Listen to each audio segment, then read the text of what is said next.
In my previous video, I talked about these bad spots, but we didn't really talk about how to beat them. So I want to focus on that, and ultimately it comes down to positioning. But we're going to talk about how to do it on the fundamental level, not just what it is. To be able to beat these environmental traps placed by the map makers intentionally, we have to be able to recognize them first. After we recognize them, we got to know how to mitigate them, and we'll talk about a couple different ways about how to do that. And then there's a big picture to this, guys. Yeah, we're going to talk about it on the big scale, but this affects you all the way down to the CQB level. Now, I reviewed over 200 of my kills and subsequently a lot of my deaths, and there was a lot of consistency between what I'm about to tell you and some of the clips that I'm going to show you. The clips are a little bit longer, I'm sorry, but it's so important that you understand the full scope of the fight, not just the final push at the end. Now, to just avoid him in the first place, here's how to do it. You just move cover to cover, right? You're going cover to cover. You're identifying your routes as you're traveling, right? There's my next piece of cover. I see that rock as a head glitch. I see that there's a tree in front. I see that there's a car. My buddies are providing me angles of attack, which are a type of cover,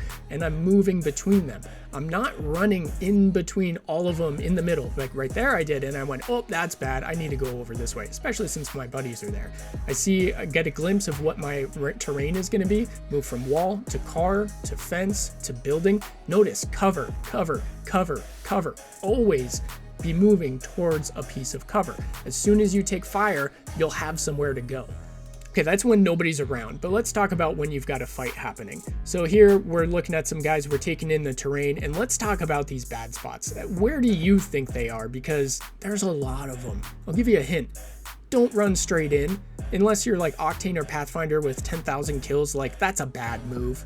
But let's visualize what I'm talking about. Here's what I'm thinking is bad spots, places I want no business because I don't have two angles of cover. I've only got one, and we know that there's at least two people, so it's an easy flank and you're gonna die very quickly.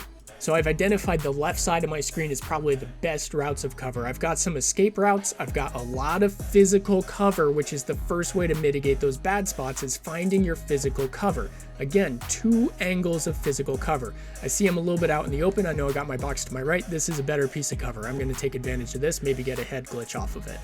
I noticed they're using physical cover as well, so I'm going to try and break that down to help my teammates, and I am going to use every slice of angle I have on this. Now here I'm having a hard time pushing forward because I don't have anywhere to go. Where they are right now, I don't have an option that will give me a secondary piece of cover. Now as soon as that guy starts running to the right to try and finish my teammate, that's my chance. He's out in the open, I'm not. Easy knock. He lost all physical barriers, which is way number one. Fusey here is smarter because he used his ultimate. Now, I don't think he was actually aiming for me. I think he was using it as visual and audio clutter, which is absolutely a great move because he just moved across that bad spot without having me notice at all. Now, I should have taken a page out of Fusey's book right here. Should have used my ultimate across this bad spot, but you know, it is what it is. He was rezzing his buddy, gives me a chance to, you know, put some damage on them, and I'm way overextended on my cover, so shame on me. I am still working on things, guys. I'm not perfect, sorry. But this new place is full of attack angles. I love this structure. I can break down my opponents and wait for that prime moment to make that big push, right? Bad spots from here, got a couple openings, but got a fair amount of cover directly between me and him. So I'm thinking we can push up on this and give him a little more pressure. Again, overextended on my cover, take some punishment for it, and now I'm kind of worried because Fusey has tactical knuckle clusters. But I know I'm a better shot based on the fight so far. Look at my damage, guys. I started at about 300 and I'm going to end over 1200. So I'm priming myself for that final push because I believe I can make it. I could use my teammate's shield as piece of cover, but since he's pinned, I want to make best use of that tactical and end the fight here. I hope you're getting the concepts by now. If you have a bad spot, you can use physical cover as long as you've got two different directions. You can use your tactical or ultimate to help do that. Bangalore's smoke is amazing for that. Caustic smoke can be doing that. And this should be all according to your attack plan.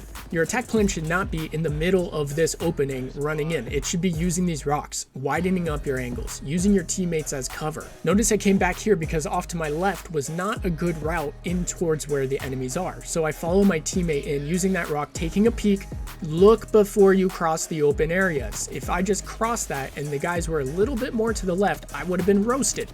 Look before you cross those areas. It's like a road, people. Anyway, we kill these guys. Third one we kill later, but that's too far. We're not going to watch that. I know this is a longer video, guys, and I appreciate you sticking with me. And this is the good stuff right here. This is the honeypot, bringing it into CQB. Remember in the previous video, we talked about making smart pushes and being able to limit their movement. Well, notice what I did here. I already had my movement pre-planned from the console to the yellow pipe to possibly the console again, depending on where they were. Did I overextend on cover? Yes. I'm still working on it. I apologize. But the route and picking the cover is what kept me alive. That is what let me come back and be able to wipe this squad.